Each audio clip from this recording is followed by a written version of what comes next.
Hello YouTube family, welcome back to ખુશીસ YouTube channel. બધાને મારા જય શ્રી કૃષ્ણ. કેમ છો બધા? મારો વ્લોગ જોતા હશે બધા એકદમ મજામાં હશે. તો આજે યુટ્યુબ ચેનલ સ્ટાર્ટ કરી દીધી છે ફાઇનલી, અને આજે એક નવી રેસીપી સાથે હું આવું છું, તો બન્યા રહો મારા જોડે. તો ફાઇનલી આપણે અત્યારે બનાવી નાખીએ છીએ વડાપાઉંની ડ્રાય ચટણી.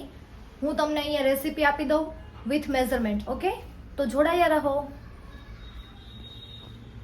આ છે 15 નંગ લસણની કળી, 3 ટેબલ સ્પૂન સિંગદાણા, 1 ટીસ્પૂન સોલ્ટ, 3 ટીસ્પૂન લાલ મરચું પાવડર અને 3 ટીસ્પૂન તલ. હવે આ બધી વસ્તુને શેકી લેવાની છે. થોડી શેકાઈ જાય પછી આને મિક્સ.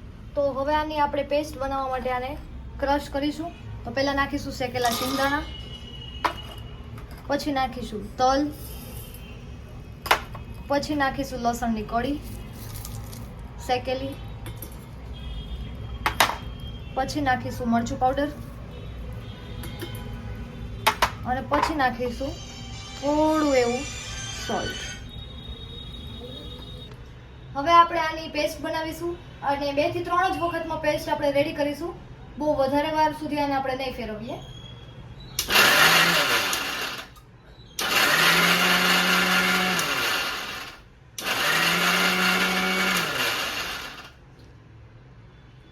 તો આપણી પેસ્ટ બનીને થઈ ગઈ છે રેડી. તો હવે આપણી આ ડ્રાય ચટણી એકદમ રેડી થઈ ગઈ છે. આપણે એને એક બાઉલમાં કાઢી લઈશું. મેઝરમેન્ટ સાથે રેસીપી બનાવશો એટલે 125 ગ્રામ જેટલો મસાલો એટલે કે ડ્રાય ચટણી આપણી રેડી થશે. બરાબર? Okay, done. તો હવે આપણે બનાવી લઈએ ગ્રીન ચટણી. એનું કોઈ મેઝરમેન્ટ છે નહીં. ગ્રીન ચટણી તો અમારા ઘરે બધા એમ જ ખાતા હોય, વધારે હોય તો. કોથમીર લેવાની છે, મરચી, લસણ અને આદુ,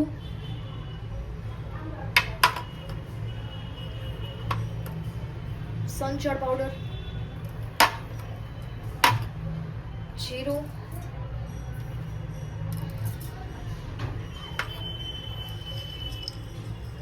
અને થોડા એવા શિંગદાણા. હવે 2 બરફની ગાંગડી આપણે એડ કરીશું અને થોડું એવું પાણી, અને આને આપણે ક્રશ કરી દઈશું. હવે આ ચટણી આપણી એકદમ બનીને રેડી થઈ ગઈ છે.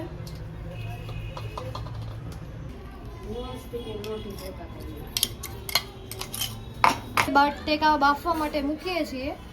આ 3 જ બટેકા છે ને એ આખા રહ્યા છે, બાકી જેન્સીબેને બટેકા બધાય સમારી નાખ્યા છે. એટલે બટેકા બને ને ત્યાં સુધી આખા બાફો તો એમાં પાણી ન ચડે. અને આ બેને જો કટકા કરી દીધા છે. ગાઈસ, કટકા કરીએ તો બટેકા જલ્દી બફાઈ જાય ને, એટલા માટે. આમાં થોડોક ચણાનો લોટ લીધો છે, થોડુંક એવું સોલ્ટ એડ કરી દીધું એટલે, અને પાણી એડ કરીને વ્યવસ્થિત આને મેશ કરી દેવાનો છે. આ લોટ બહુ પાતળો પણ નહીં અને બહુ ઘટ પણ નહીં, એવું રાખવાનું મીડિયમ. આ આપણે બેટર વડા માટે તૈયાર કર્યું છે, તો આને રાખી દઈએ અને હમણાં બટાકાનો મસાલો બનાવી દઈએ. બટાકા મસ્ત એવા બફાઈ ગયા છે અને આપણે એને ઠંડા કરવા માટે કાઢી લઈએ. અને મસ્ત ઠંડા થઈ જાય ને પછી આપણે એનો મસાલો બનાવીશું. તો પેનમાં આપણે તેલ ગરમ કરવા માટે મૂકી દીધું છે અને મસાલાને આપણે એક મસ્ત મજાનો તડકો આપી દઈએ એટલે સરસ એવો ટેસ્ટી બને. મીડિયમ ફ્લેમ રાખવાની.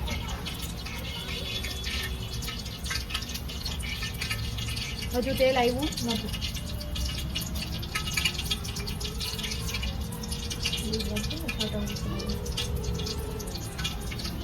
જીરું નાખી દઈએ, લીમડો નાખી દઈએ, મરચી પાવડર નાખી દઈએ,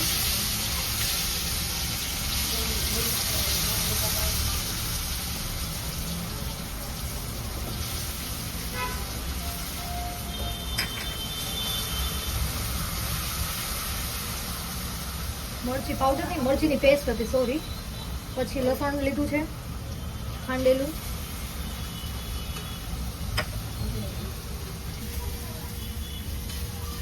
મસ્ત એવું થોડી વાર માટે શેકાવા દઈએ. નાખી દઈએ.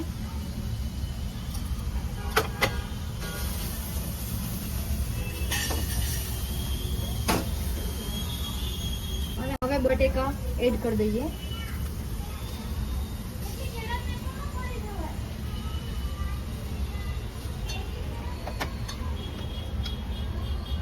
સ્ટોપ કરી દો. થોડા એવા આપણે તલ એડ કરી દઈએ મસ્ત ટેસ્ટ માટે. તલ તમે સ્કીપ કરી શકો છો અગર તમને ટેસ્ટમાં ન ભાવતો.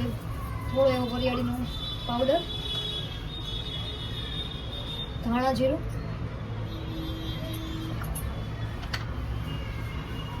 મેં બટાકામાં સોલ્ટ એડ કર્યું હતું એટલે સ્વાદ પ્રમાણે સોલ્ટ એડ કરવું, ખારું ના થઈ જાય. અને મસ્ત એટલી બધી કોથમીર નાખી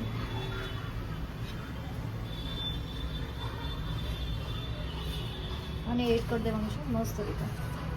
કોથમીર એડ કરીને સરસ રીતે આને મિક્સ કરી દેવાનું છે.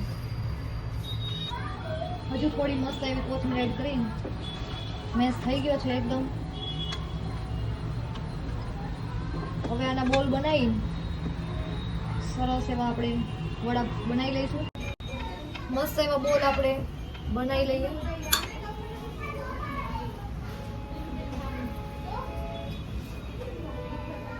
છે એકદમ રેડી. અને હવે આપણે આને તેલ આવી ગયું છે કે નહીં, માઇનોર એવો ચણાનો લોટ ફટાફટ ઉપર આવી ગયો એટલે આપણું તેલ આવી ગયું છે.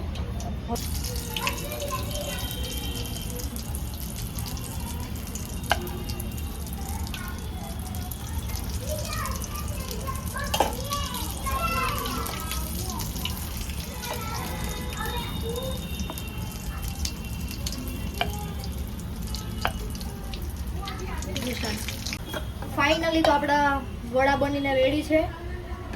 લાસ્ટ એક બચ્યું છે, આપણે એને પણ તળી લઈએ.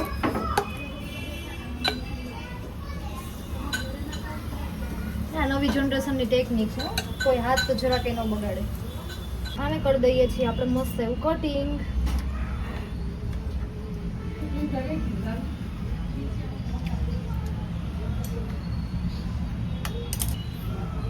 તો આપણા વડાપાઉં એકદમ રેડી થઈ ગયા છે. હવે આને મસ્ત એવો શેકી લઈએ. તો અડધા બટરમાં વાળા છે.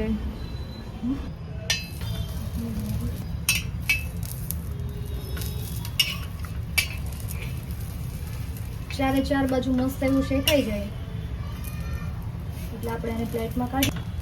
ઓવર મસાલો અમારા ઘરે બધા ઓવર મસાલો હોય ને તો જ લોકોને ભાવે, નહીં તો એમ કે એકલી બ્રેડ આપી દીધી.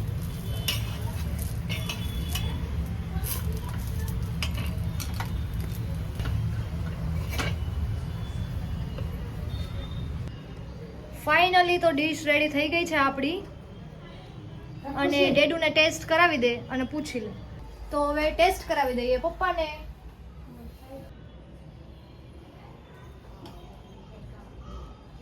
કેવું લાગ્યું? ઓહો, બહુ મસ્ત લાગ્યું, ફાઇન.